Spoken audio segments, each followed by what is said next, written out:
When they saw it, they were in for a surprise.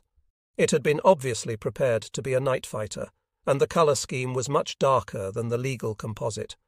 Squadron 10 planes. Boris got it aboard in a hurry, but the Lord punished him for such perfidy. The stolen plane became the supreme hangar queen of the Gambier Bay, spending most of its time down on the hangar deck with a mechanic or two trying to make it run properly. It never did.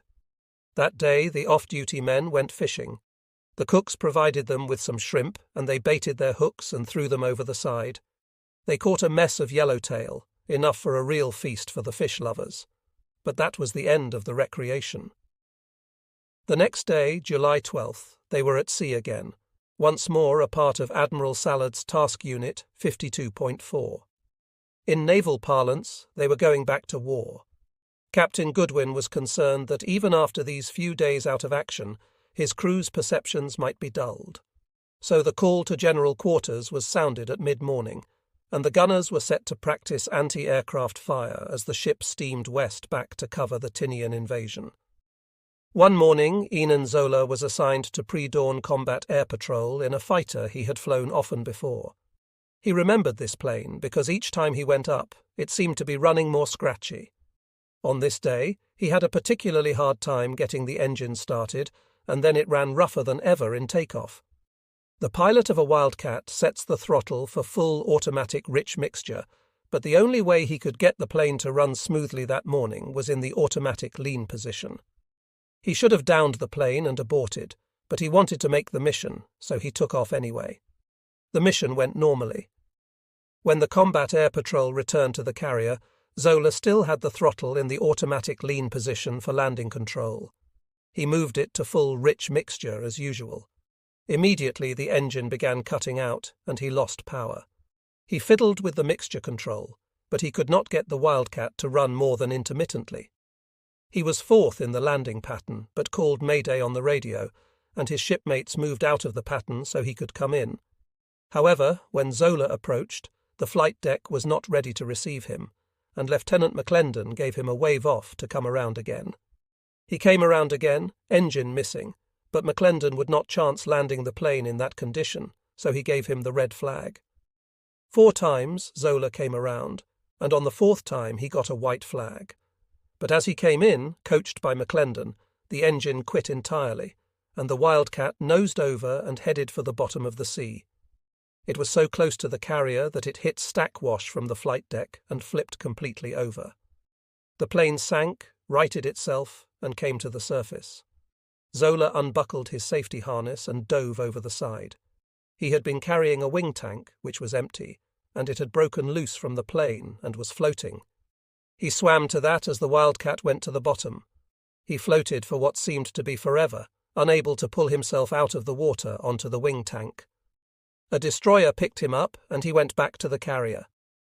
Captain Goodwin, who was fond of this hot pilot, met him on the flight deck and told him how glad he was to have him back aboard. Then Zola went into sickbay for several days, victim of the gas fumes he had inhaled from the wing tank and of a mild concussion. He spent the next week in sick bay, but, at the end of it, demanded to be allowed to fly again. Actually, the squadron was flying more anti-submarine patrols than anything else, but pilots were needed for combat air patrols as well. They were not yet flying strike missions in support of troops, but Zola felt guilty. He also felt terrible, but did not tell Flight Surgeon Stewart that his head ached constantly from the concussion of the water crash. He was determined not to let it show. On July 22nd, Zola got himself on the roster for combat air patrol. That morning, the anti-submarine patrol was launched first, as usual. The patrol consisted of 4 planes, each carrying 4 250-pound depth charges. But 5 planes and 5 pilots were always assigned to their planes, so that in case one of the first 4 planes failed to perform before launch, its mission could be scratched and the 5th pilot assigned. Lieutenant Sanderson, the poet, was in the number 5 position that morning.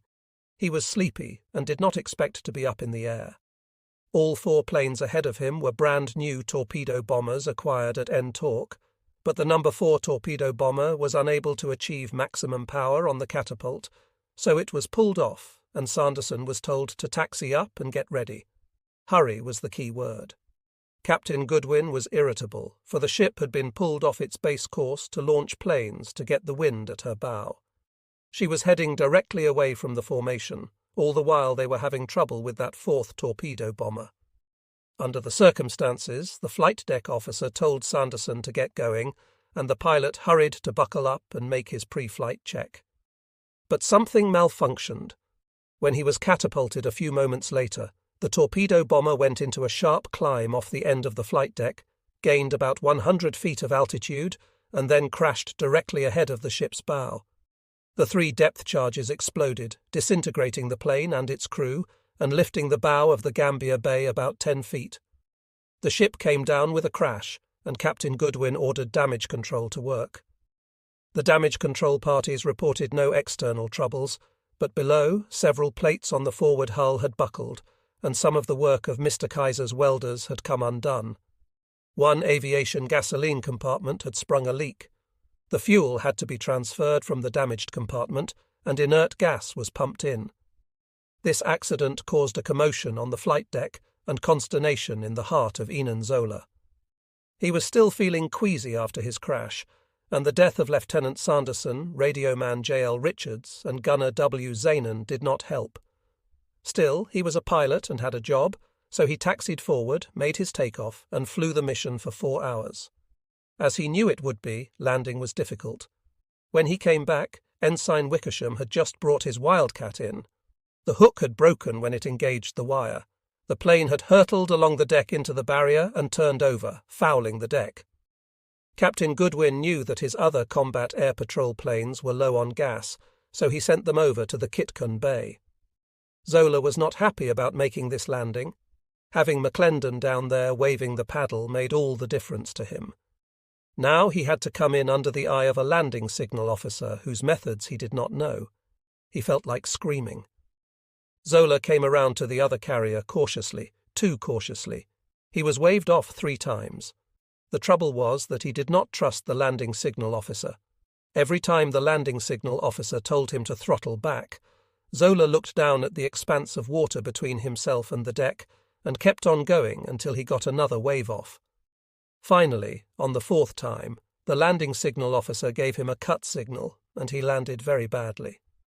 He went down to the ready room and was sitting there dejected when he saw an officer with a very red face come in purposefully. He knew this was the landing signal officer, and that the landing signal officer was getting ready to chew him out for those passes. However, one of Composite Squadron 10's torpedo pilots, who had also landed on the carrier, stopped the officer and spoke to him. The landing signal officer did not exactly grin, but he stopped and came over to Zola, speaking to him sympathetically about the problem. But problem or not, he said Zola had to work on his landings again. He got back to the Gambia Bay just in time to attend the memorial service on the hangar deck for Lieutenant Sanderson and his crew. The next American objective in the Central Pacific Campaign was Tinian Island. It had to be captured for the Americans to use Saipan as a base for the operation of B-29 superfortresses. Tinian lies only 3 miles from the tip of Saipan. On July 20th, the day the Tinian invasion plan was released, Tinian was defended by 9,000 Japanese sailors and soldiers. Vice Admiral Kakui Kakuta was theoretically the commander of the island, but his unit was the base air force, which had been almost totally destroyed in the Battle of the Philippine Sea and by the carrier planes of Admiral Salader's force. The real military commander of Tinian was Colonel Kochi Ogata of the famous Kwantung Army, which had been stationed in Manchuria. He had just brought his troops to Tinian in March, when the Japanese realized that the Marianas would soon be under attack. Gambia Bay's role in the battle for Tinian began on July 23rd. That day, she and Kitcon Bay sent 50 sorties against the island. Gambia Bay's share was 23. The torpedo bombers were armed with 100-pound bombs, rockets, and incendiary dusters, and sent to the cane fields and a village at the northern end of the island. The next day, they were up again. On July 24th, Composite Squadron 10 flew only 19 sorties against the island. One reason for this was the delicate condition of most of the aircraft after the Saipan action. The pilots would have welcomed a whole new fleet of planes, but they knew they weren't going to get them and must depend on Chiefs Montgomery and Flanders and their crews to keep the old ones flying. After the patrols and the strike were launched in the morning, the remaining operational aircraft were spotted in ready position on the after end of the flight deck. But as the aircraft from Gambier Bay and the other carriers reached the target and began to return, the flight deck was respotted. Salada's two small carriers were operating with the Essex and Langley, and it was conceivable that a plane from any one of those other carriers might land on Gambier Bay in an emergency. So Commander Boris ordered respotting and Chief Montgomery supervised. The quickest way to respot was to forget about the tractor and tow bar and call down to the ready room for pilots who were sitting around to come up and taxi the planes to the forward end of the carrier behind the crash barrier. Among the pilots, Lieutenant Robbie was the anathema of the flight deck, for he was very fussy about the condition of any plane he touched. With considerable heat, the heels used to say that Robbie never even took a plane that he didn't down for some deficiency. Technically, Lieutenant Robbie was absolutely right. By July 24th, half the planes on the flight deck were technically non-operational. Actually, they would fly well enough, but there was no question of their deficiencies. If it came to a matter of official cognizance, a pilot was within his rights to refuse to fly them. Captain Goodwin, Commander Boris, and Commander Huxtable all agreed that they wanted every plane in the air that could get there. So on July 24th, as they were spotting planes, Commander Boris told Montgomery to call the ready room for pilots, but to leave Robbie down there. He said he did not want any more downed planes. The Tinian operation was the smoothest yet carried out by the American amphibious forces. For weeks before the landings, observers in the air and aboard the battleships had begun charting the points from which gunfire emanated, so that by the time the invasion began, they knew where most guns were located. The ships and the planes could be directed to the positions by coordinates, and the attacks were swift and effective. Composite Squadron 10 flew many more missions with rockets, 100 pounds, and 500 pounds bombs, and the fighters strafed known enemy positions to soften them up for ground attack. At the end of July, Tinian was secured. Actually, stubborn little groups of Japanese defenders kept the Marines busy for 3 months, but these brave men had few weapons and could not affect the outcome. On August 1st, the Gambier Bay was on her way to Guam, which had been invaded 10 days earlier by United States Marines and troops of the 77th Army Division. The Guam operation was well in hand, and Gambier Bay's role was to fly patrol for the ships of the invasion fleet. At the end of the first week of this operation, the ship was in Enot talk for provisions. One night, Admiral Salada came to Gambier Bay to dine with Captain Goodwin. The two had been close friends for many years. They talked about the battles they had just been through.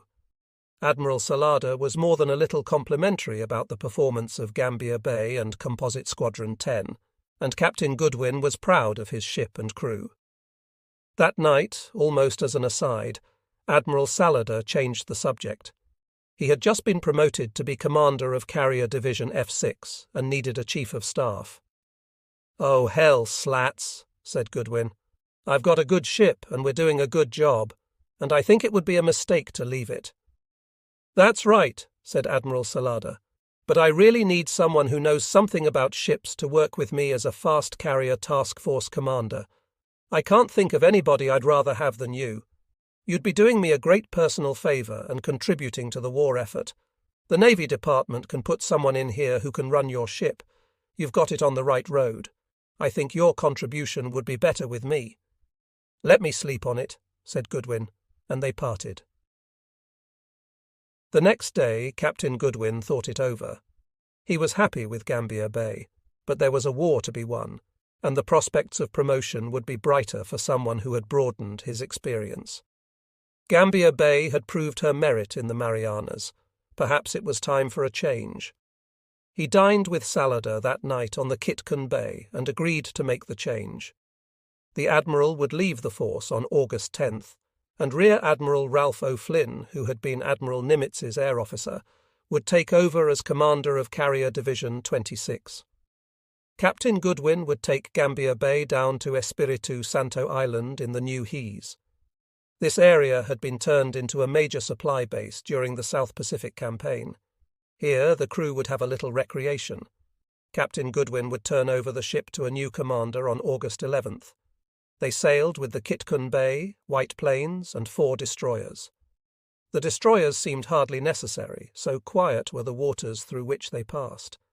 The area was deemed safe enough that Captain Goodwin decided he could allow the traditional crossing of the line ceremonies. When they came to the equator, of the entire ship's company and squadron, which totalled nearly 1,000 men, only 5% were shellbacks who had been initiated into the kingdom of Neptunus Rex on previous voyages.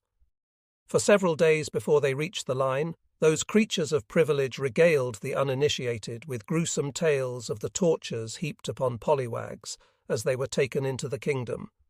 Some of the tougher members of the crew threatened to mutiny and have no part in the ceremony if anyone tried to push them around. They were willing to fight the shellbacks led by the chiefs. They agreed to compromise.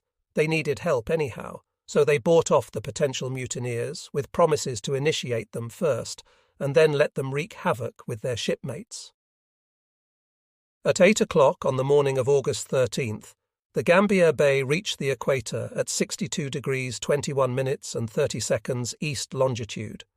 The fun began. The forward elevator was lowered 10 feet below the flight deck, and with tarpaulin converted into a swimming pool, the flight deck crew pumped in 3 feet of seawater. The cooks, who had been saving garbage for 2 days to ensure it was slimy and adequately odoriferous, brought it forth and heaved it into the pool. A metal chair was placed on the flight deck alongside the pool and connected to a low-voltage battery. The first polywog came forth and was immediately surrounded by a gang of shellbacks dressed in surgeon's smocks, pirate garb, and the robes of the court of Neptune.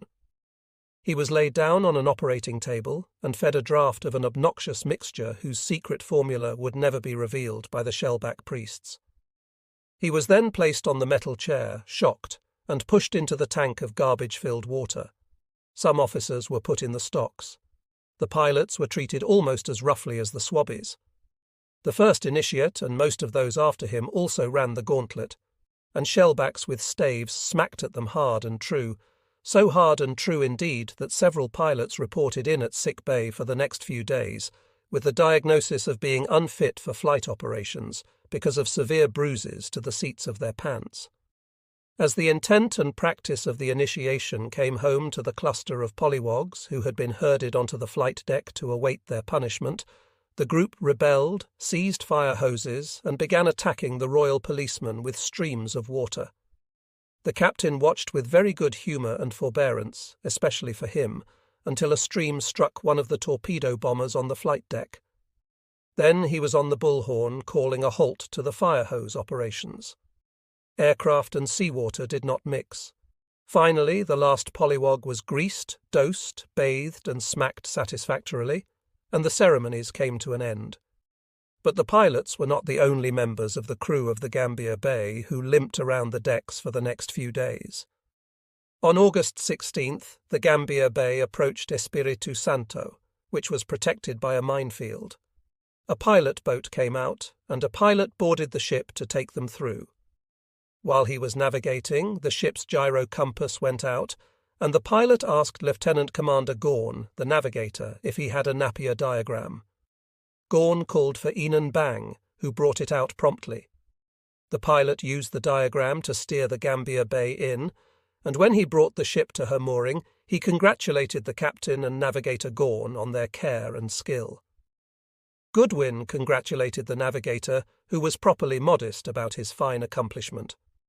Later, as Captain Goodwin was preparing to leave the ship, he prepared all his fitness reports on the officers, and went over the division heads' reports on their juniors. He discovered that Gorn had given Bang an average report, which was the equivalent of a College C, and which never won any officer a promotion. The captain called Bang into his cabin and told him about the report. "Don't worry," he said. "I'm rewriting it. I know you were the one who produced the Napier diagram." Bang was sorry to see the captain go. The same could not be said for many of the officers, and particularly the aviators who felt that Captain Goodwin's demands on them had been unusual and heartless. Their complaints went as far back as that initial shakedown cruise for Composite Squadron 10, when he could have sent the squadron planes to land ashore, and instead insisted that they land on the carrier under the most difficult conditions. Lieutenant Commander Waring, the assistant air officer, referred to the captain as Sir Hugh. Commander Huxell, the squadron skipper, heaved a sigh of relief when he heard the captain was going. Now, if only we could get a more sympathetic commanding officer. Almost as soon as they reached Espiritu Santo, Captain Goodwin left the ship, turning over temporary command to Commander Ballinger. Admiral Salada was in a hurry, so the new captain would not have the benefit of Goodwin's views, or perhaps the disadvantage of his prejudices. But Captain Vieg, who joined the ship a few days later, was an entirely different sort of man. He came aboard, went through the transfer of command ceremony, and then, as his first act, called on the pilots of Composite Squadron 10 to report to the ready room. Given the background of the ship, the order produced considerable tension. Were they to have another sundowner? When the captain came in, all hands stood up. "Carry on," he said, and he sat down on a box which was used for stowing plotting boards. He then crossed his legs under him, and the pilots began to relax. "Gentlemen," he said, "I just want to tell you that as far as I am concerned, this ship has one primary mission, to get you safely to the point where you can accomplish yours." There was more, but in that opening gesture and opening statement, Captain Vieg won the hearts of the aviators of the Gambier Bay. You could almost hear and certainly feel the great sigh of relief go up in the ready room. To underline his commitment, Captain Vieg went ashore to the airstrip at Espiritu Santo. The squadron had flown some of its planes there for check-up and parts replacement, hoping they could trade them in on new aircraft. Composite Squadron 10 was lucky this time. Engineering Officer Pizarski was sent ashore to inspect and test 6 torpedo bombers. With the new bombers they had acquired at Anto, that meant they had gone through one complete cycle of aircraft. The same was virtually true of the fighter contingent, but there was a rub. Just as Commander Boris had hijacked a fighter at Enat Talk, there were other rapacious airmen on the prowl, prepared to commit larceny on behalf of their squadrons. So Pizarski secured permission to remain ashore until the aircraft could be flown aboard the Gambier Bay, and he literally stood guard over the planes. Thus, Pizarski was not aboard ship on the day that Captain Vieg took command, and he had not heard the good news. While he stood guard, a big tall flyer came by and sat in one of his torpedo bombers. In a moment, Pizarski was standing by the cockpit. Pizarski did not see any insignia on the officer's lapels, and assumed that he must be an air officer or commander of another squadron. He decided to protect his planes. "Sir, these planes are set aside for Composite Squadron 10 of the Gambier Bay. If you want to check out in one of them, I will have to have an order from the captain." The big man looked down at him. There was something about his face that reminded Pizarski of a big, friendly dog. "I am Bowser Vieg," said the big man, "the new captain of the Gambier Bay." "Oh," said a very lowly Lieutenant Pizarski. "That's fine." The captain then borrowed PK's helmet and goggles. He had become a naval aviator 2 years after graduation from the Naval Academy in 1924. He had flown every sort of naval aircraft, including torpedo bombers. But his major experience had been in fighters and multi-engine patrol bombers. He had not flown a torpedo bomber before, although he had just come from the Hornet, where he was Chief of Staff to Drew Clark, commander of Task Group 58.1. If Captain Vieg was going to run the Gambier Bay and its squadron, he wanted to show his crew that he knew what he and they had to do. He would land a torpedo bomber on the carrier's deck, but first wanted to check it out.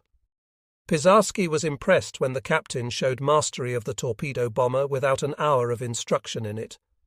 Later that day, other pilots came from the ship, and together they all flew the 6 torpedo bombers to safety from hijackers. Since the captain had Pizarski's help and goggles, the lieutenant had to fly aboard without them, although this was a breach of air regulations. When they had landed, the captain called the pilots to the ready room again. He had a few things to say about air safety, because the Gambier Bay had a high rate of operational accidents, several of which had cost American lives. He made his remarks and then looked straight at Pizarski. "Oh, yes, gentlemen, one other thing.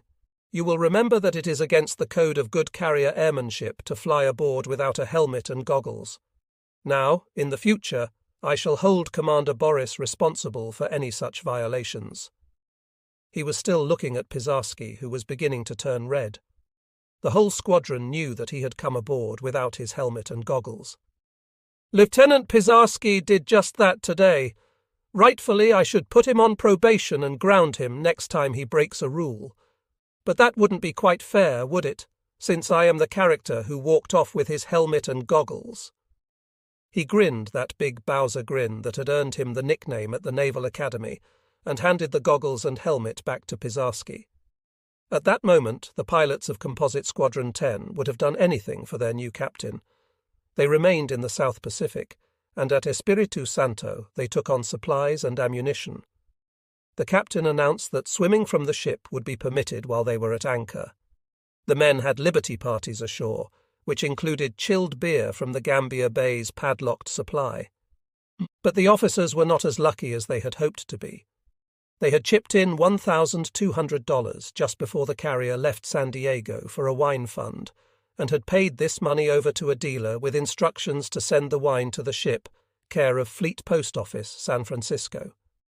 Now they had put into port at Roy and twice at Engebe, and here at Espiritu Santo, and although mail had been received dated long past the time when the wine was supposed to leave California, the wine had never arrived.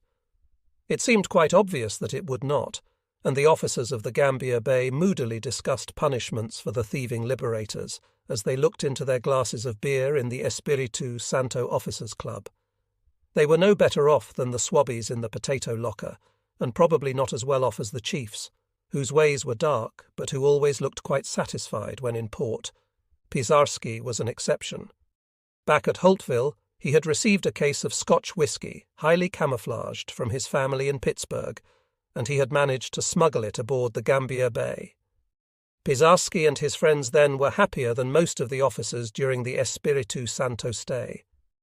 Captain Goodwin had left the ship on August 18th, and Captain Vieg had arrived 2 days later. That gave him just 5 days to familiarize himself with ship and crew before sailing for Tulagi on August 25th. They were busy days. The motor whaleboat was in use to move supplies, so Captain Vieg secured a speedboat from the boat pool. The boat was operated by Coxswain Jack C. Butler, who now had the impressive title of Coxswain of the Captain's Gig. Vieg liked to ride in the cockpit rather than in the usual military splendor. When he was aboard, he never let Coxswain Butler fly the captain's flag, as was usually done.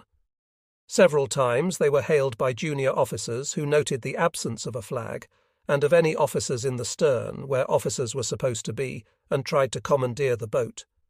Captain Vieg would stand up then and show the eagles on his collar, and the abashed juniors would slink away.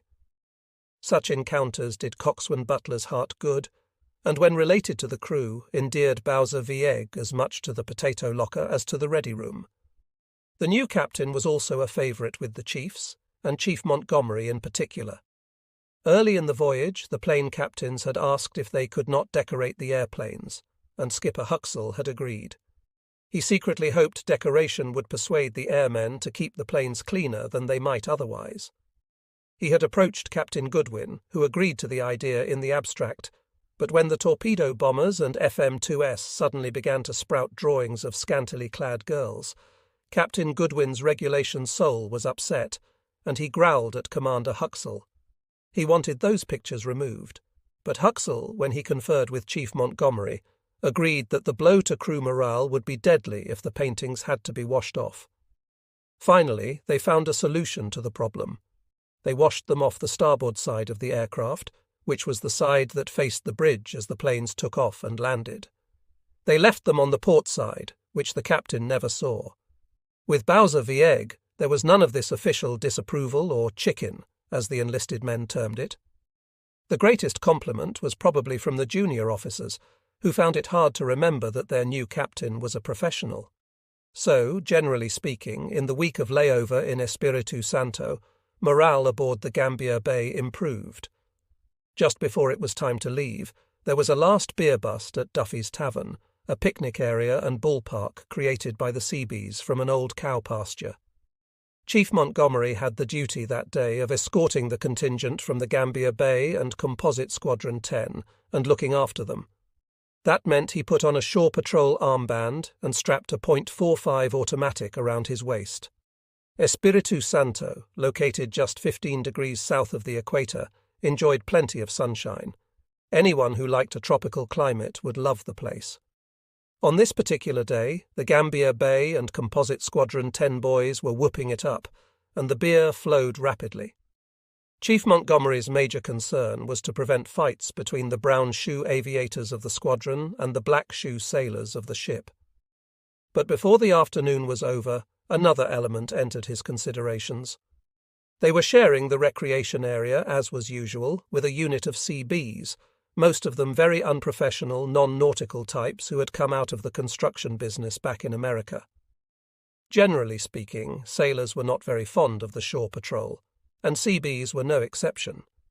Chief Montgomery had a certain clout with his own contingent because they would have to live with him back aboard the ship, but the Seabees did not give a damn for carrier swabs or chiefs, and particularly chiefs wearing the shore patrol label.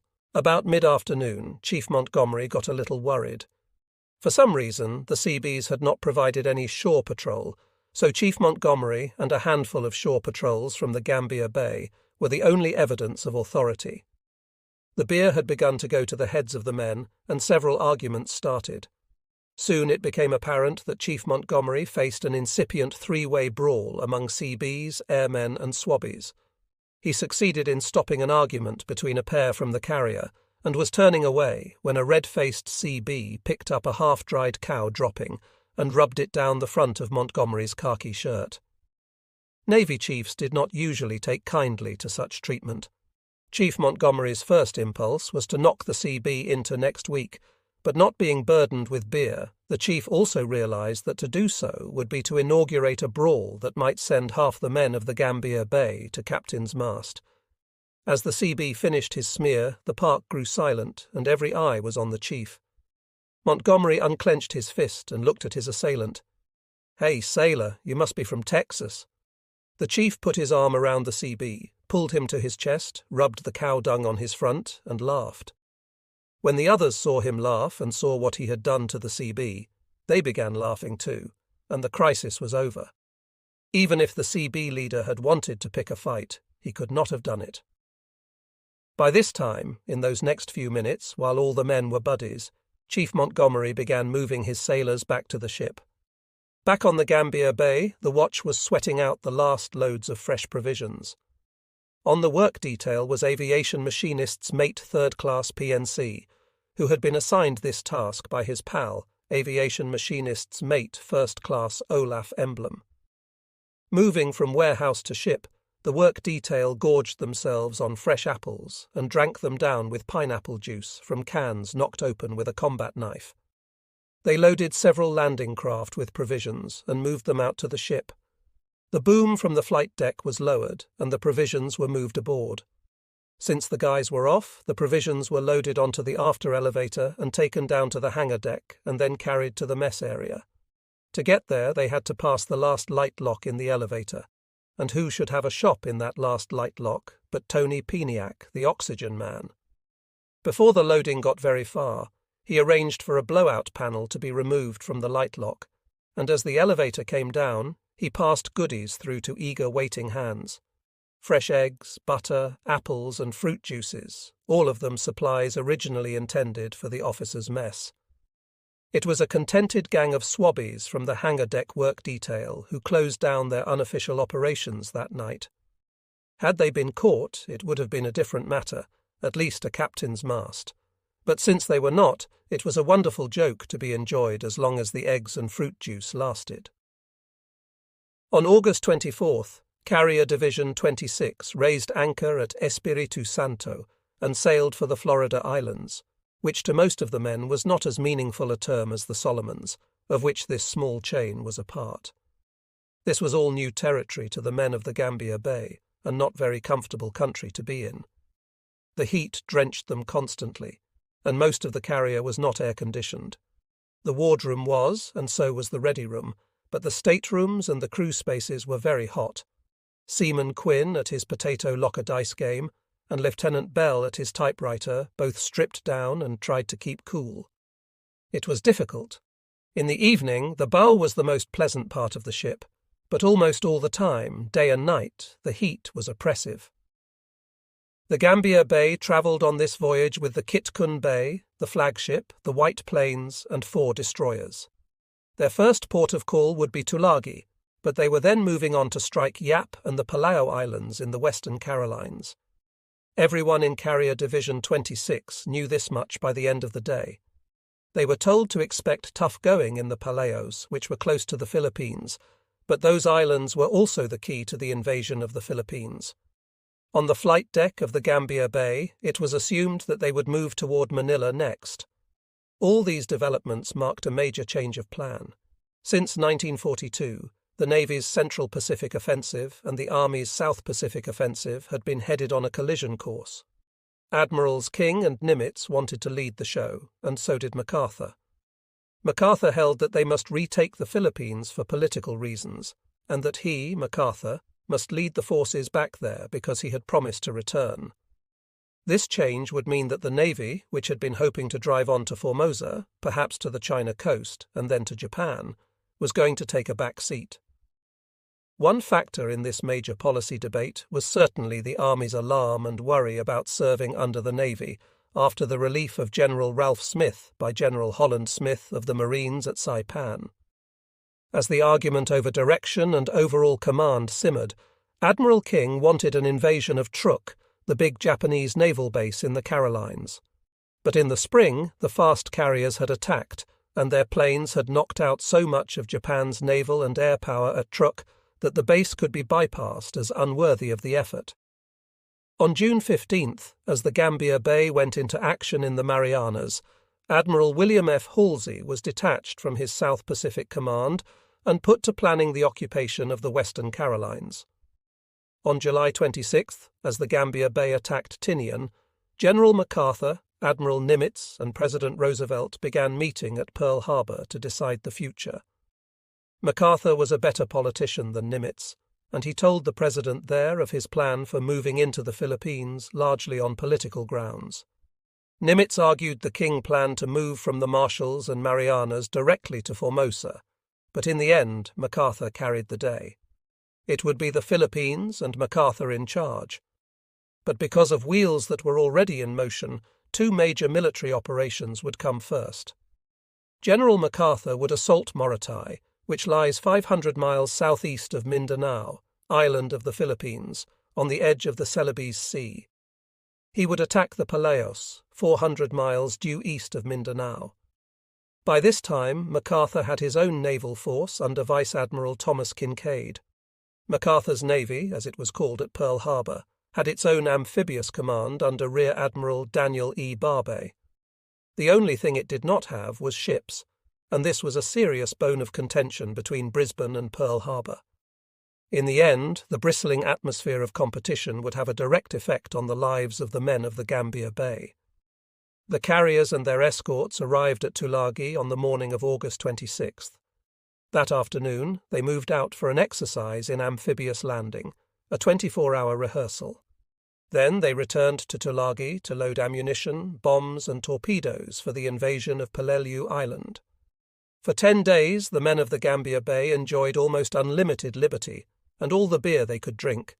At least it began that way. The beer stored in the brig was chilled and made ready for liberty parties. It was soon discovered, however, that a certain amount of the beer had disappeared between the loading dock at Espiritu Santo and the brig. The willing hands that moved the cases had not been idle.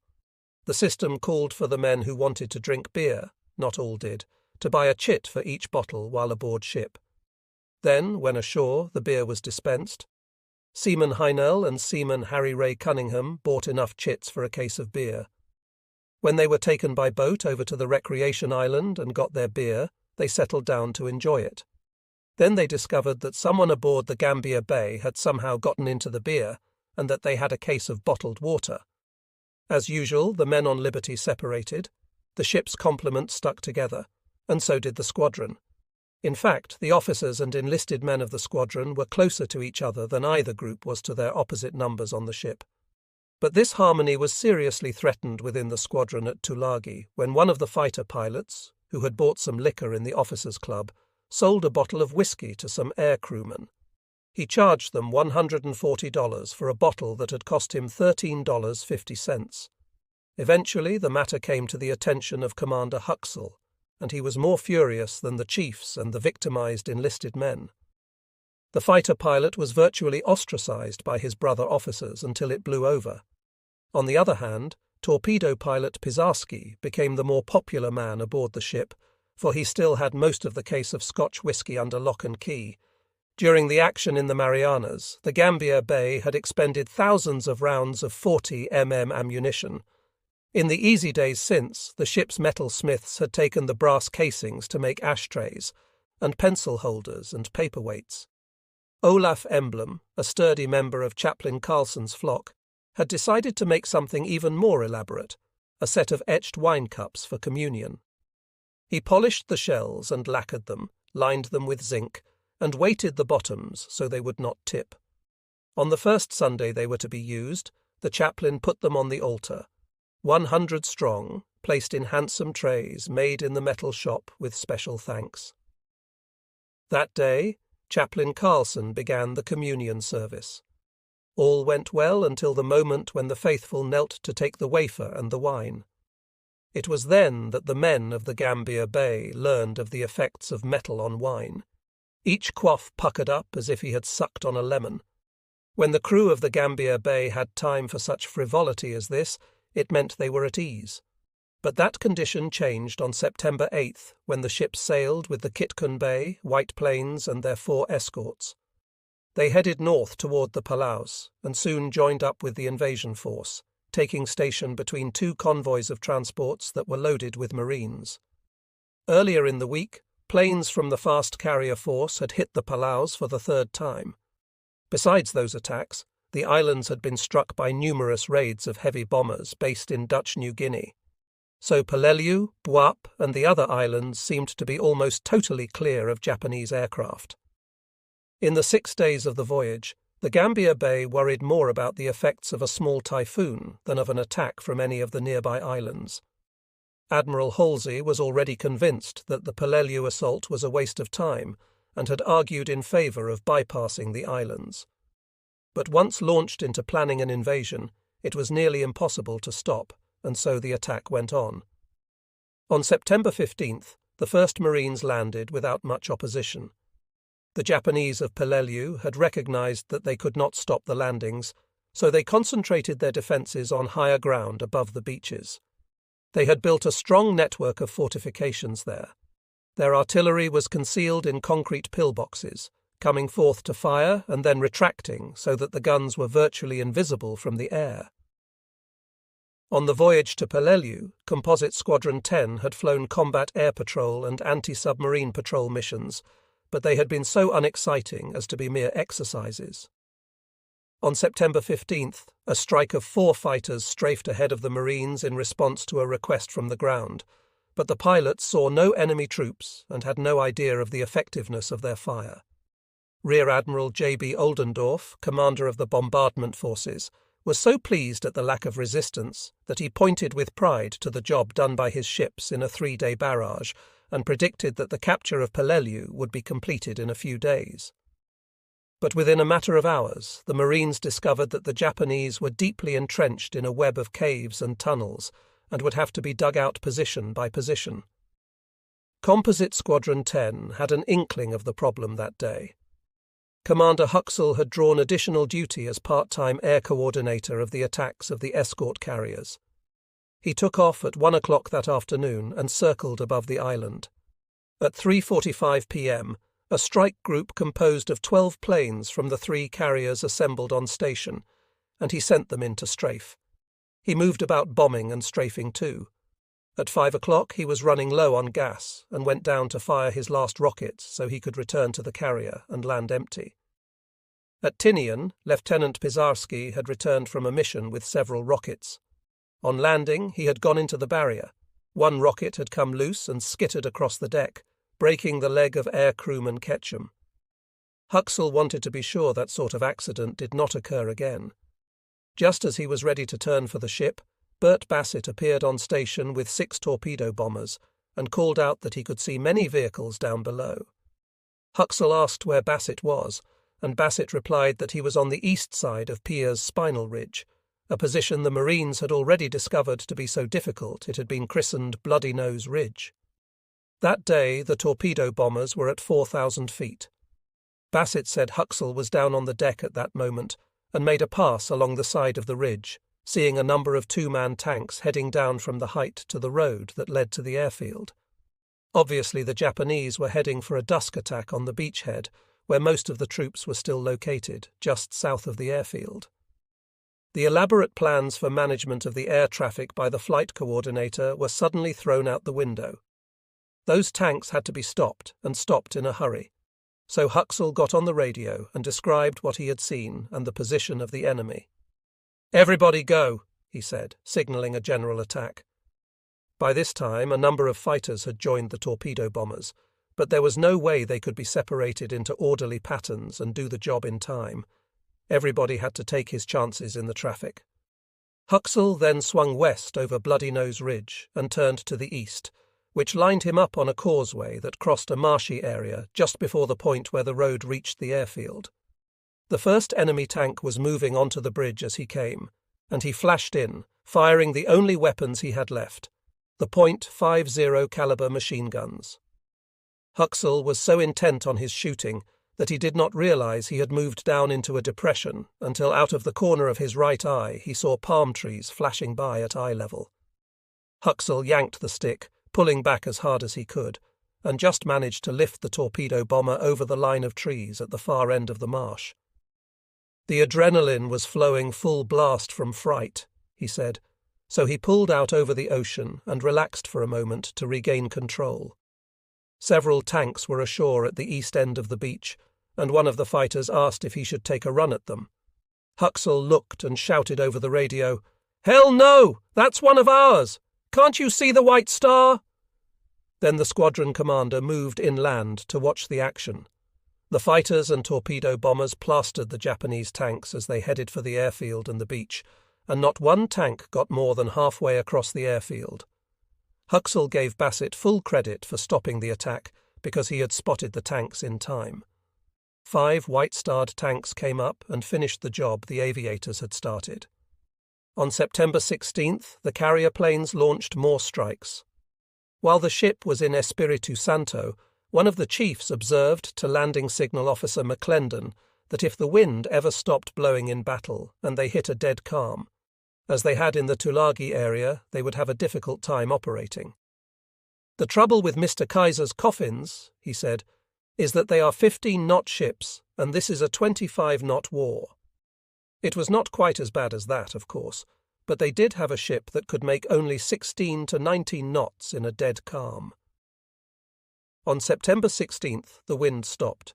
When it came time to recover aircraft, Captain Vega began manoeuvring for wind and turned the ship in a doodlebug pattern to try to find it. Commander Huxell came back from his mission and saw this manoeuvring.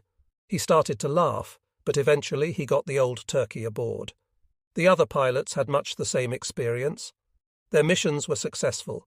They were called upon to help expose and destroy those hidden artillery pieces, and they did finish several of them. On that second afternoon, Lieutenant Bassett, who had put on a virtuoso performance on September 15th with a single-handed rocket attack that knocked out a tank, came home with 2 depth charges after anti-submarine patrol and asked the air-ground coordinator where he might unload them. He was directed to a 90 mm coastal gun and destroyed it with the second charge. On return to the carrier, Bassett found the ship still manoeuvring for non-existent wind. He landed too fast to compensate and put his left landing gear in the catwalk, but the damage was only moderate. The next day he was flying again. On September 17th, 4 Gambier Bay fighters took off at 5 o'clock in the morning to help the troops. The Marines had encountered stiff resistance as they moved into the rough ridge, and gully country of Peleliu, bombing and strafing helped, and all the carriers provided strikes. The island of Angkor had also been invaded, and the Marines were having trouble there with pillboxes and blockhouses. Composite Squadron 10 sent a flight of 8 fighters, which carried 250-pound bombs, and the air coordinator reported hits on pillboxes. The fighters had plenty of time for strafing and bombing because Japanese air opposition was non-existent. Only one Japanese plane gave them any trouble, and this was an observation seaplane that came over the area at night. They called it Washing Machine Charlie, after the original which had operated at Guadalcanal in 1942. It caused some nervousness, but the principal effect of Washing Machine Charlie was to cost honest men good sleep, since every time he came around it meant another call to general quarters. By the third day, the men of the Gambier Bay realized there was something unusual about this invasion. There was no attempt by the Japanese to reinforce or strengthen their garrison or to provide any sort of air support.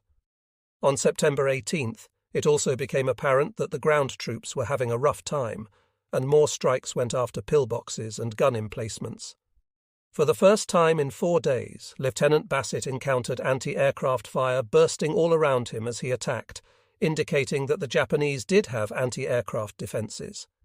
They also had some air power remaining, for on the nights of September 19th and 20, planes bombed the troops on Peleliu. On September 21st, the Gambier Bay sent 12 fighters on a sweep to locate and destroy what were believed to be seaplanes hidden on Babelthuap Island's shore. They found some boathouses and shacks along the waterline that might have housed seaplanes and worked them over, but they never did see a plane. Composite Squadron 10 also went on a mission to Yap. Lieutenant Stewart would lead 7 fighters. The purpose was to hit Japanese aircraft either on the ground or in the air and prevent them from getting anywhere near the task force.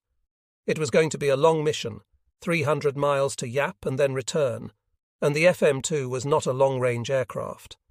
The night before, when the pilots learned the details, a good deal of concern was registered in the ready room. It was a long flight, and they were supposed to carry 2 250-pound bombs each. They were to fly off at 3:30 a.m., an hour and a half before daylight, and they were to be catapulted. They did not like any part of this mission. Finally, after discussion, Lieutenant Stewart went to Commander Huxell and Commander Bohr, and they all conferred with Captain Vega. The pilots wanted to carry only 1 bomb and a wing tank of gasoline.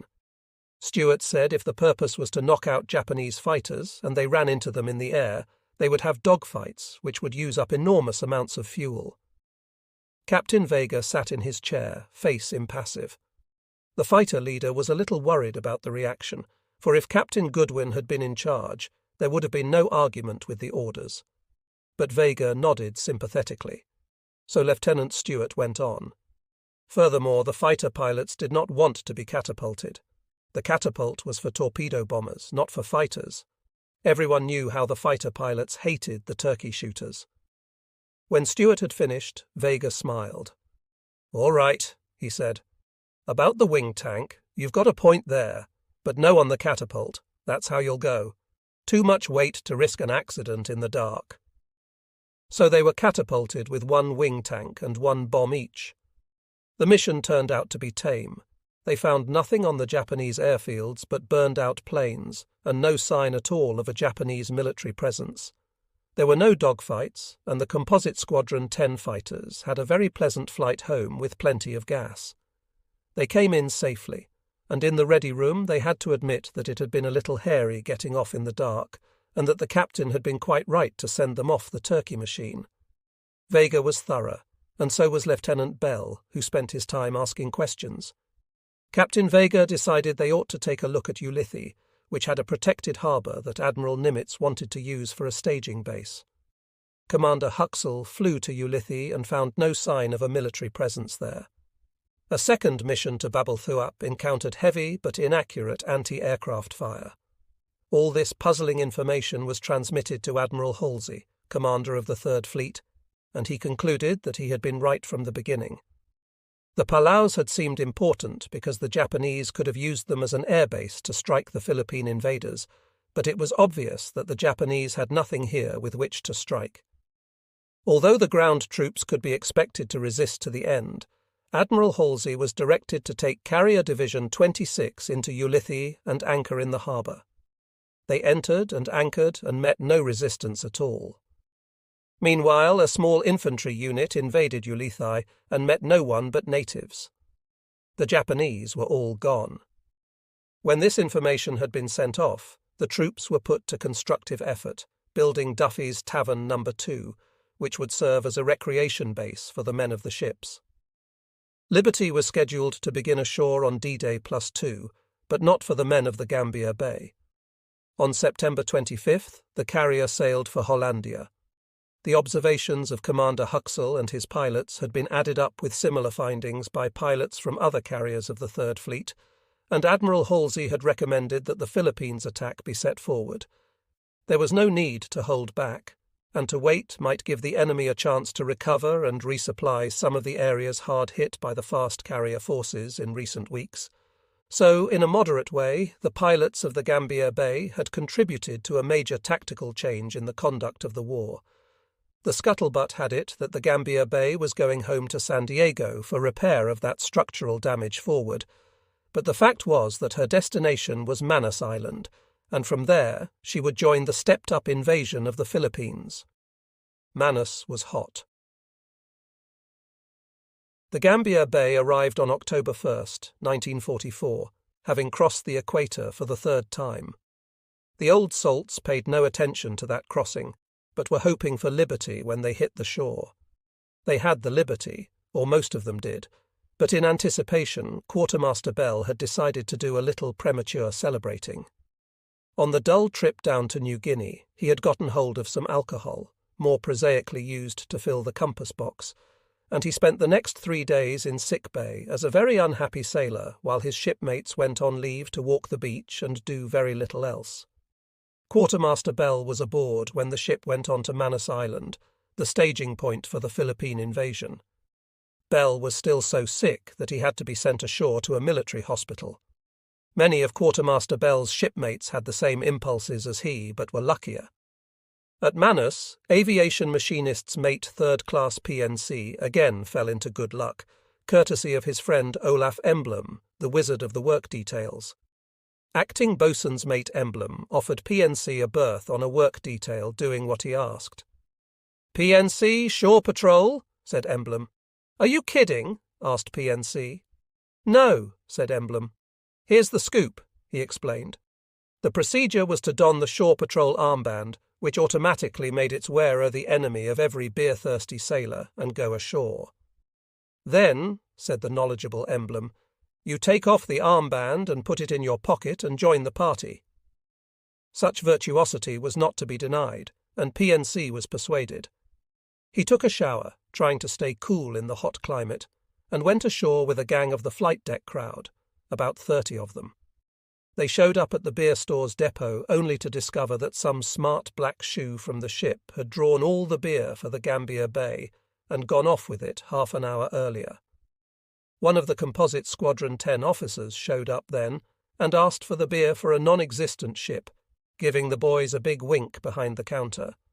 A harassed enlisted man looked over the list and did not find the ship. He could not issue any beer. In righteous indignation, the officer exploded. He read the poor swabby excerpts from the Blue Jackets manual, the Articles of War, and perhaps Commodore Farragut's orders to his men at New Orleans. He talked so fast and so explosively that no one remembered precisely what he said. The ploy was successful. The swabby behind the counter was cowed, and the beer was issued. The shore patrolmen and their charges went off for a day of festivity.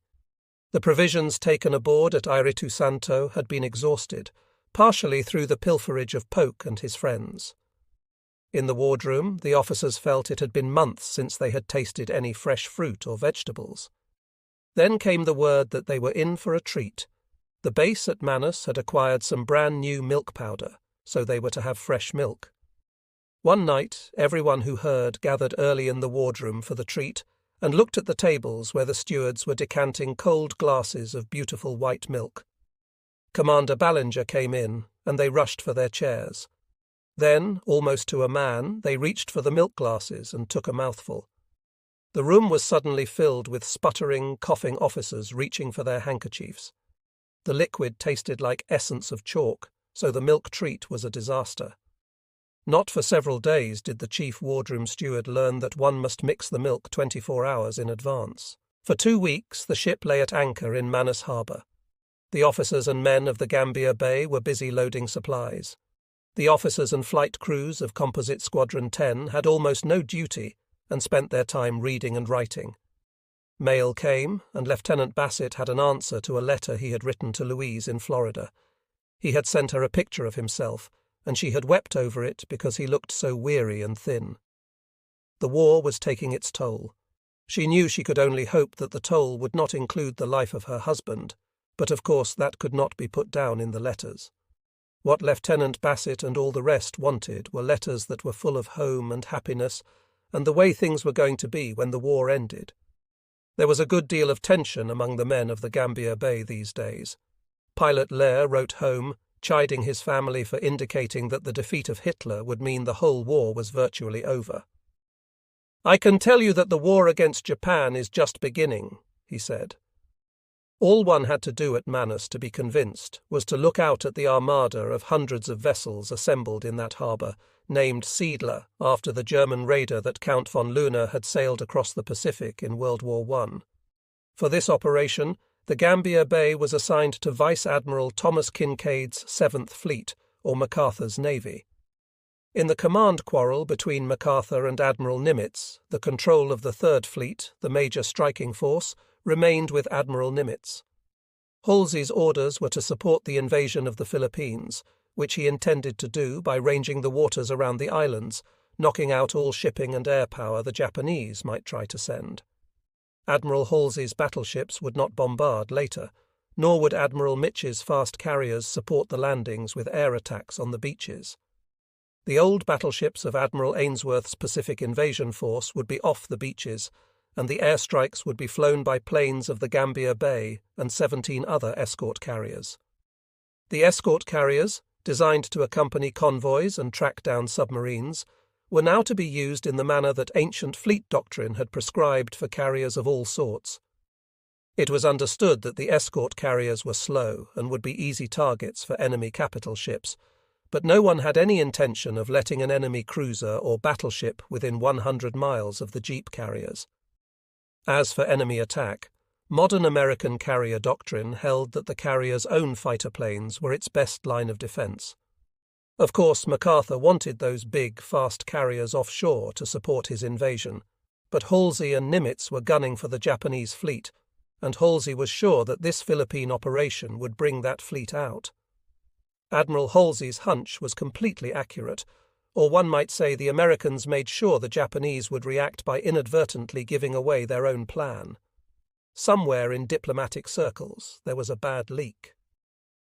Early in October, the Japanese ambassador in Moscow learned that the American 14th and 20th Air Forces were planning major attacks to isolate the Philippines. The Japanese High Command needed no more information. The victory plan had been drawn shortly after the disaster in the Philippine Sea. All that remained to be decided was where the Americans would attack next in force, so the show plan could be achieved in that area. Admiral Toyoda and his staff in Tokyo had decided to risk all in one major battle. It would be complicated because the shortage of fuel oil had brought about a split in the Japanese fleet. The carrier force, accompanied by its cruisers and destroyers, was stationed in the inland sea under the command of Admiral Ozawa, who had fought so unhappily in the Marianas Turkey shoot. The battle force, including the Yamato and Musashi, the most powerful surface ships in the world, was stationed at Lingayen Gulf, just across the strait from Singapore. These two forces would be brought together from the north and south to strike the Americans when they landed in the Philippines. On October 7th, as the Gambier Bay loaded ammunition and supplies at Manus, Admiral Halsey began a new air offensive against Marcus Island, Okinawa, and the Ryukyus. Admiral Toyoda put Show 1, the plan of attack in the Philippines, into motion. He was not deceived by this feint.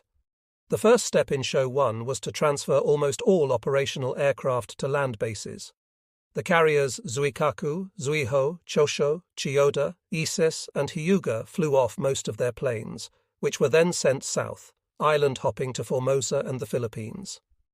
Many of them were unfortunate enough to arrive at Formosa airfields just hours before Admiral Mitch's task force began a 3-day strike against the island.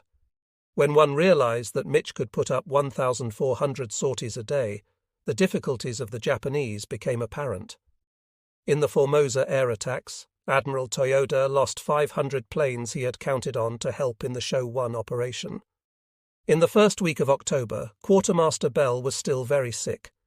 The doctors were not quite sure how ill he was, and they took many tests, including a spinal tap. But in the second week, he began to mend, and on October 13th, he was supposed to be released and sent back to his ship. However, the release form was misplaced, and Quartermaster Bell was kept one more day. When he went down to the harbour to find the ship, she was gone, as were most of the others that had clogged the anchorage for the past few weeks. She had sailed with Task Group 78.2 for the Philippines. The next day they joined ships from Hollandia, and the Gambier Bay and Kitkun Bay supplied air cover for a segment of the Armada, largely consisting of landing ship tanks and other transports. In Tokyo, Admiral Toyoda was waiting to see where the Americans planned to strike before he dispatched the fleet. The Philippine Islands covered so much seafront that sending the ships to the wrong place might be fatal. On October 17th, scout planes identified minesweepers in Leyte Gulf, and since the only reason minesweepers would appear would be to prepare for other ships, Admiral Toyoda knew, and the sailing orders were issued. They were already late. The Japanese could not possibly reach Leyte before the Americans had landed, and that meant more difficulty in dislodging the attackers. The southern Japanese force went to Brunei in the East Indies to fuel and wait to sortie. Admiral Kurita then would move to attack the American forces in Leyte Gulf. He chose to come by way of San Bernardino Strait. On October 20th, the Americans had landed on the Leyte beaches, and the escort carriers had moved out into Leyte Gulf to provide air cover. The carriers were divided into 3 groups, Taffy 1, Taffy 2, and Taffy 3, names selected for their easy enunciation and understanding in even half-garbled radio broadcasts. Taffy 3 was under Rear Admiral Clifton Sprague. The force consisted of the carriers F. Shaw Bay, Gambier Bay, Kitkun Bay, White Plains, St. Lo, and Kinyon Bay, plus the destroyers Hull, Johnston, and Hoel, and the destroyer escorts Samuel B. Roberts, Dennis, John Butler, and Raymond. The whole escort carrier group, Task Group 77.4, was under command of Rear Admiral Thomas L. Sprague, Admiral Halsey's commander of Carrier Division 26. He continued in that command, but was superseded for this operation by Admiral Clifton Sprague aboard F. Shaw Bay. The pilots of Composite Squadron 10 were detailed to support the landings that day by bombing and strafing. Lieutenant Stewart, the leader of the fighter section, was ordered to take 8 fighters on an attack against the south end of Samar Island, which abutted Leyte. The Japanese had brought up artillery here to overlook Leyte Gulf, plus a concentration of troops who might move to Leyte. The fighters were to strafe and use a weapon with which they had begun experimenting, napalm. The ordnance people made napalm bombs by pouring the napalm into a wing tank with the detonator inside. These tanks were fastened to the wings of the fighters, and once armed they could not be disarmed. When a pilot reached his objective, he pulled the wing tank release, and away went the bomb to strike, break, and splatter the burning, sticky substance over every object near the explosion. Lieutenant Cordner, the ordnance officer, warned them that wing tanks and wing tank releases were not precisely bomb-oriented. Therefore, they were to drop their wing tank bombs in level flight, and their speed at drop point was not to exceed 200 knots, in other words, no dives.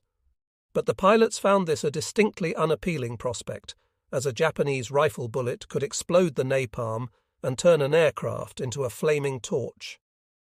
Lieutenant Stewart had been shot down at Sipan by a single fluke bullet that struck an oil line. No one wanted to take that sort of chance, so that day, when the fighters came in on the Samar concentration, they dived down from 6,000 feet, pulled out at 500 to 300 feet, sprayed 50-caliber machine gun bullets, and then dropped the tanks. Lieutenant Stewart went back for a look. The result was awesome. The whole area was alive with flame, and he could see vehicles burning.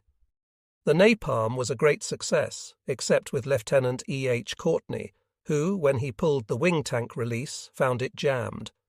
The wing tank bomb hung there, quite capable of falling off at any time, fully armed. The fighters looked about for Japanese aircraft, found none, and headed back to the carrier. Stewart expected Captain Vuegg to tell Courtney to roll over, bail out, and be picked up, letting the Wildcat go down with its bomb. But Vuegg cleared the deck, put the firefighting personnel above deck, brought in all the other planes and had them stowed, then brought Courtney down. Lieutenant McClendon might have been sweating as he watched that plane, but the tank held, and one Wildcat was saved to fight another day. For 3 days the war went smoothly for the Gambier Bay. There were no air attacks against the carrier, and the missions were carried out efficiently and without incident. However, on October 23rd, Commander Huxell and 5 torpedo bombers attacked a small town west of the landing beaches to lend air support to the troops below. When they returned to the carrier, it was nearly dark, and Lieutenant McClendon was in a hurry to get them aboard. Commander Huxell turned downwind on his approach, put the wheels down, flaps down and hook down, and shifted into low pitch on the propeller. The prop began windmilling, and he started pulling switches to find the trouble, but there was no time. He was cross-wind, and it was apparent that the torpedo bomber was going into the water.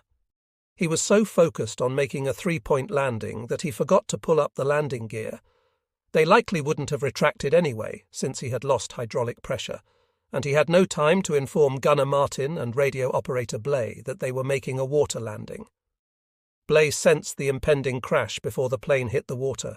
The wheels struck and dragged the plane over, causing it to turn completely turtle.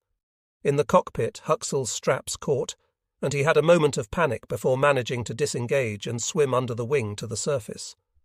He saw the old bird floating upside down. Blay, in the tunnel, did not realize the plane had flipped and was looking for the escape lever for the tunnel door at the bottom. Finally, he found it on top of him. Instead of pulling up, he pulled down and stepped out onto the fuselage. Quite dry, he saw Commander Huxell sitting on the wing, bleeding from a cut on his forehead. Martin still had not appeared, but as Blay looked under the turret, he came up on the other side. They all pulled the toggles of their life jackets and held hands to stay together. Since the plane was floating nicely, Huxell climbed up on the belly and waved at the Gambier Bay, signalling that they were okay. "Get off there or she will suck you down!" shouted Blay. Huxell heard and jumped back into the water with them. A few minutes later the plane sank, but then the destroyer Hermann came along and brought the ship up so close that the landing net alongside was within reach. They crawled up. Blay, nearly exhausted, threw himself on the deck and lay there panting. Commander Huxell needed assistance to get up. 2 sailors came down to help him, and when he reached the deck he saw why. He still had on his pistol belt with the .45 automatic in its holster and his canteen. The ship's doctor asked whether they wanted rye or brandy, which proved a remarkable restorative. Hermann's captain, Commander Hathaway, was discussing making a 4th for bridge that night when the word came to put them back aboard the Gambier Bay immediately.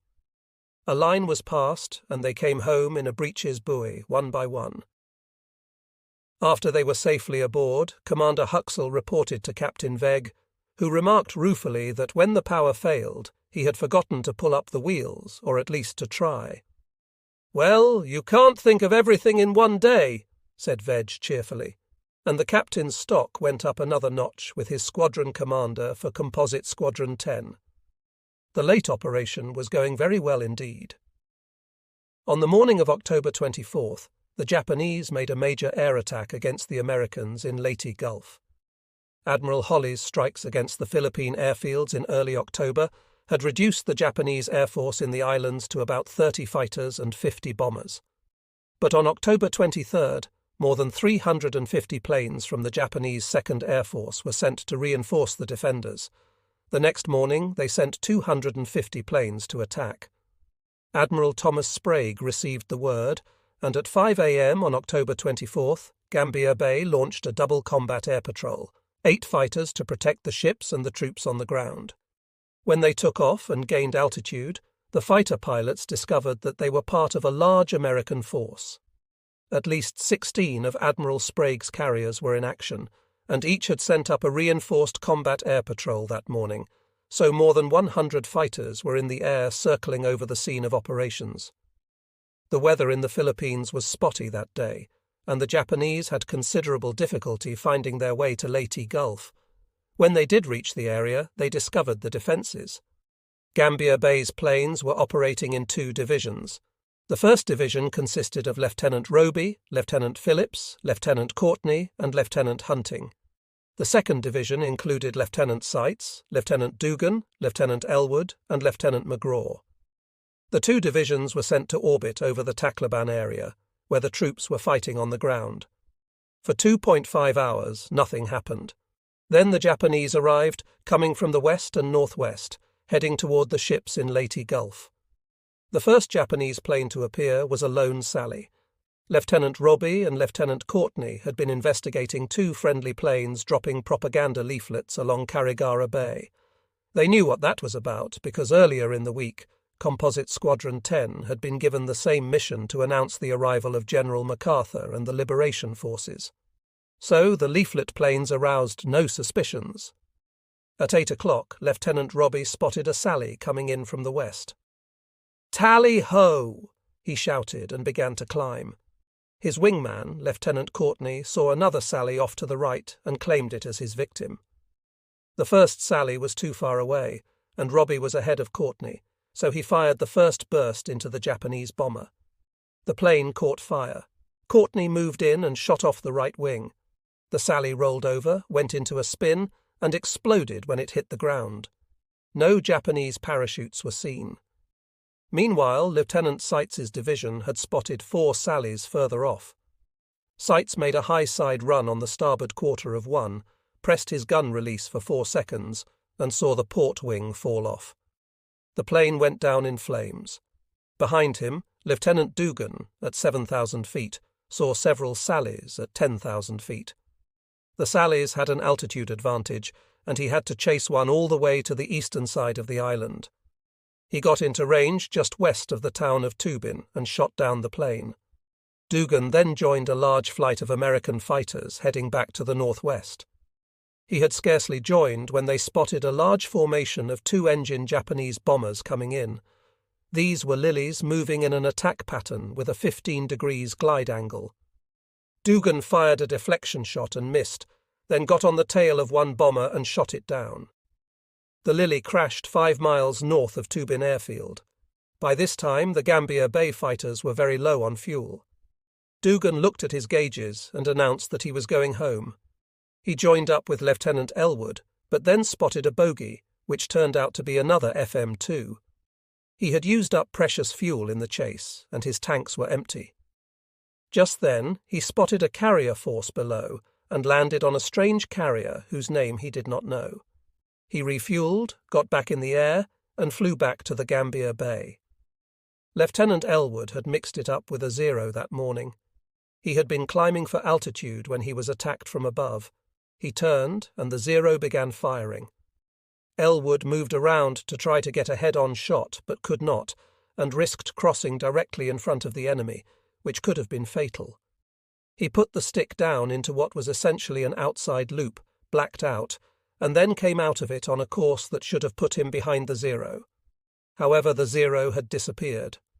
Elwood started home, found Dugan, then lost him, and finally flew back to the Gambier Bay, arriving on deck at 9:30 a.m. after 4.5 hours in the air.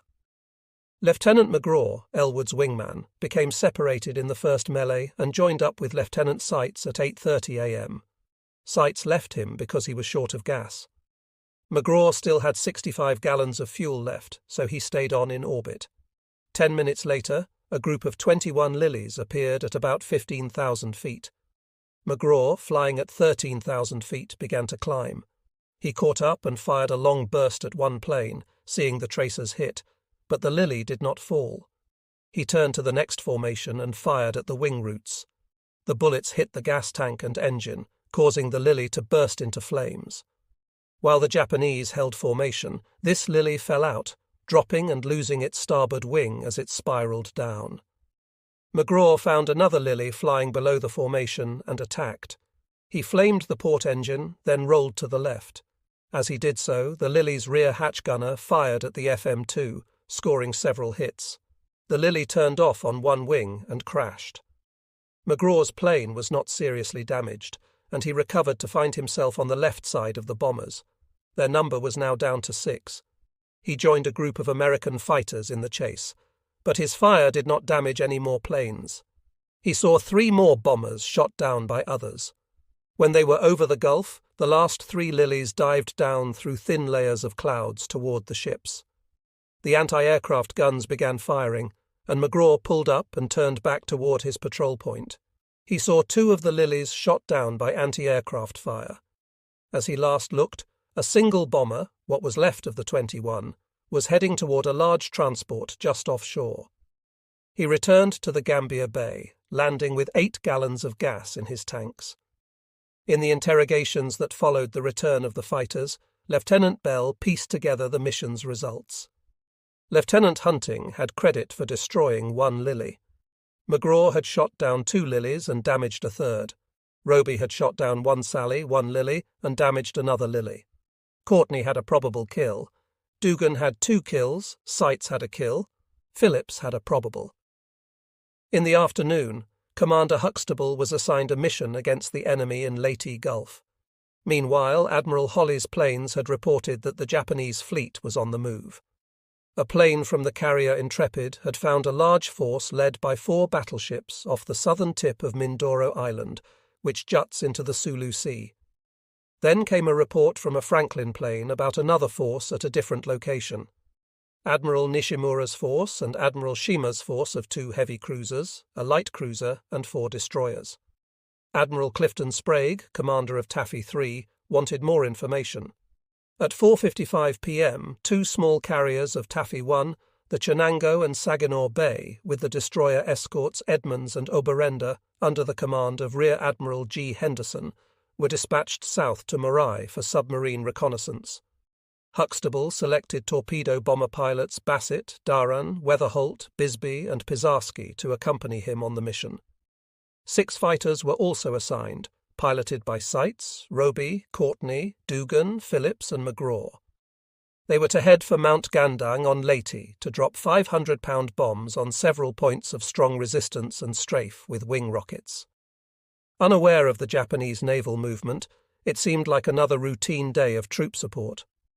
However, when Huxtable's group reported on station, he was told to separate from his fighters. The fighters would proceed as planned, but Huxtable and the torpedo bombers would go into the Sulu Sea to search for an enemy naval force. They would be accompanied by a flight of F-6Fs from Taffy 1, chosen for their longer range compared to the FM-2S. The planes would search Suruga Strait for as long as their fuel permitted. Reports were garbled, but it seemed there was a cruiser force loose in that area. Huxtable led the flight all the way down to the tip of Mindanao, but missed Admiral Shima's force, which was coming down from the northwest, and Admiral Nishimura's force, heading into the Mindoro Sea between Negros and Mindoro. The F-6Fs flew at 12,000 feet, and the torpedo bombers at 8,000 feet. They saw nothing on the water. On their return, Lieutenant Bassett spotted a float plane about 500 feet off the water. The 4 F-6Fs wanted to attack, but Commander Huxtable was reluctant to let them go due to the long journey home and the risk of Japanese fighters. However, since they had not seen any planes either, Huxtable relented and told them to go after the float plane, which was likely a cruiser scout. The fighter leader swooped down too fast and missed. "Damn!" he shouted, and the word was audible in the torpedo bomber pilot's earphones. Just then his wingman yelled, "I got him!" Indeed, a single burst had flamed the float plane, which was hitting the water. The bomber pilots then headed home, with the F-6Fs returning to their carrier down south. The torpedo bomber pilots of Composite Squadron 10 flew east of Samar to find the Gambier Bay. As they reached Bugo Point on Leyte, they saw a striking sight below. A flotilla of PT boats speeding along, their long white wakes making a linear pattern in the sea. They found the Gambier Bay easily enough, with the fox flag flying and the blinker flashing, signalling them to come in and land. They were low on fuel, but Huxtable made an orderly approach. He instructed any pilot who wanted to jettison unused bombs to do so, as it might be dangerous to land with a bomb load. Lieutenant Durran decided to keep his bombs and prepared to land with them. As he came into the pattern, he made his turn, dropped his flaps and landing gear, and the tail hook. However, the unaccustomed weight caused him to undershoot, and he received a wave-off from Landing Signal Officer Mendon. He opened the throttle, but the tail hook caught on a wire, and the torpedo bomber sputtered and went into the water. The ship sailed past, but the standby destroyer Herman came alongside and picked Durran and his crew out of the water. Commander Hathaway had his 4th for bridge that night. The last pilot to land on the Gambier Bay was Ensign Zola. He had been one of the pilots assigned to the afternoon mission. When Huxtable's torpedo bombers were diverted to the Sulu Sea Search, Zola and others were ordered to replace the F-6Fs from Taffy 1 and cover Leyte. At one point, the air controller vectored Zola to intercept a bogey. In his eagerness to reach full speed, Zola jettisoned his wing tank, even though it still had fuel. The bogey turned out to be an American torpedo bomber. When Zola returned from the investigation, he was so low on fuel that he could not join the rest of the flight, which was sent down to Sabu to strafe Japanese-held airfields. By the time the others returned, Zola was too low on fuel to make it back to the carrier, which was 100 miles northeast of Leyte. He announced his situation to Lieutenant Stewart and was instructed to land at Taban, the airfield now held by the Americans on Leyte, to refuel and then return home. Zola was flying on the wing of Wickersham, who volunteered to stay with him. They headed for the field, but as they approached Tacloban, Zola saw that the runway was dirt and the area was covered with equipment brought in from the ships in Leyte Gulf. He headed downwind, rocking his wings, and was surprised by anti-aircraft fire rising around him. The FM-2 was hit, and he wondered who was friend and who was foe. Just then, out of the corner of his eye, he saw a Japanese Betty bomber diving off his starboard quarter. He made a snap roll to the right, and the Japanese plane pulled up to escape, presenting itself as a perfect target for the anti-aircraft gunners of the invasion fleet in Leyte Gulf. In a way, Zola could at least take moral credit for helping to knock down a Japanese plane that day. At that moment, however, Zola was more concerned with the several large holes in his port wing. Zola knew he was going to have trouble landing the plane without crashing it. The FM-2 could only make one pass. It would never climb up for another. He came around and lined up for landing, keeping the flaps down and holding the landing gear up until the last moment. He throttled the engine down to 62 knots, though General Motors engineers had warned that the FM-2 stalled at 67 knots. Finally, amidst the equipment on the field, he found a clear spot of several hundred yards and landed. He sat in the cockpit for several minutes, shaking. The engine had quit just as he hit the ground. Zola's plane was surrounded by soldiers, and a medic climbed onto the wing. As Zola released the greenhouse canopy, the medic began mopping his head with alcohol and asking where he was hit. The plane looked as though it had been in a dogfight. Zola was so shaken that he hadn't turned off the ignition, and the plane's guns were still armed. Eventually he gathered enough presence of mind to attend to these details and exited the cockpit. He was taken to a command post where he met several generals, but the experience was a blur, and he never remembered their names. He was then taken to a tent, fed a massive sardine sandwich and a huge mug of coffee, and told to relax. He asked about his plane and was informed by a sergeant that the field was being prepared for Major Richard Bong's P-38 squadron, and the men around him were the squadron's ground crew. They could patch up the FM-2 to get him back to the carrier. The Air Corps mechanics worked on the Navy fighter, and late in the day Wickersham and Ensign Zola took off once more, heading for the Gambier Bay.